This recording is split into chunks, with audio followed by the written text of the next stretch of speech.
So back in 1992, a single hedge fund manager, George Soros, he effectively broke the Bank of England. Right, he forced a massive currency crash. Exactly. Devastated the British economy without a single shot being fired.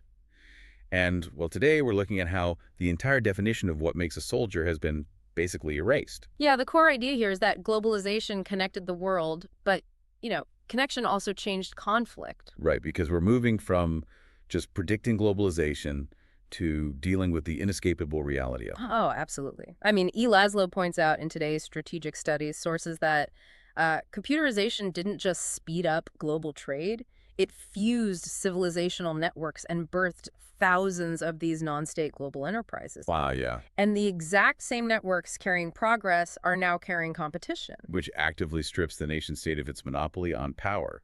I mean, we've effectively shattered the whole 1648 Westphalian model. Right. The state just isn't the sole authority anymore. Yeah, it's forced to share the geopolitical stage with transnational organizations, financial institutions, and, anonymous hacker collectives. It's like playing a game of chess where you realize half the pieces on the board suddenly belong to corporations and hackers, not just kings. That is a great analogy. And because power shifted into these new decentralized networks, the old rules of the world stage, well, they just don't apply. Right. There's a thinker named Bloch who noted that humanity is moving away from seeing traditional military force as the final court of appeals. The swapping out the old blood and iron approach. Exactly. We've swapped it for multiple instruments, diplomacy, economics, information technology. It's moving toward what the text calls bloodless warfare. Wait, I have to push back on that a bit. Does reducing traditional violence, this whole bloodless warfare idea, actually mean the competition is less brutal? Well, no, not at all. Bloodless is often just as devastating. Because the battlefield is now the entire connected world, markets, media, networks.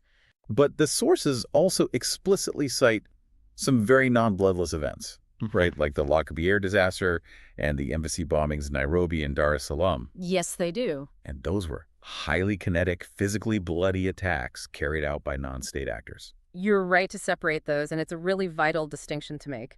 Those terrorism examples show how non-state actors use asymmetric physical violence specifically because they lack traditional armies. Oh, okay. But the text contrasts those attacks with the East Asian financial crisis. To show the systemic damage, right? Precisely.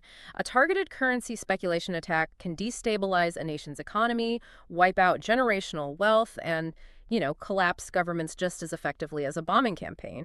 The damage is just systemic rather than physical. Man, that completely erases the traditional boundaries. We used to rely on clear physical divisions, war versus peace, military versus non-military. Combatant versus civilian, yeah. Right. If a localized terror attack and a systemic financial crash are both categorized as modern conflict, those old categories are utterly useless. Which creates this massive control problem. I mean, humans have this expectation that high-tech, precision-guided munitions or non-lethal weapons will somehow let us control war. Right, like better tools will fix it. But technology only changes the methods. It doesn't solve the deeper geopolitical friction.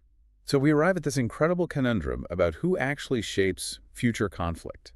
Because if financial actors like Soros can cripple an economy, or an early hacker like Robert Morris can write self-replicating code that alters geopolitical leverage.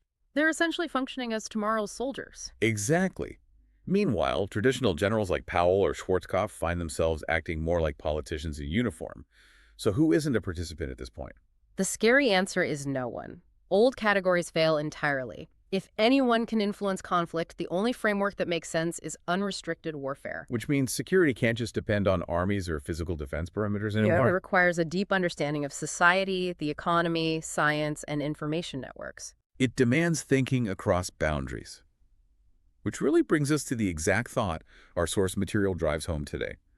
The greatest change is not that new weapons appeared, but that the limits defining conflict disappeared. Yeah, a connected world requires a connected strategy. So if every single domain is now contested, from your bank account and your local power grid to your social media newsfeed, what does personal security even mean for you on this invisible, borderless battlefield?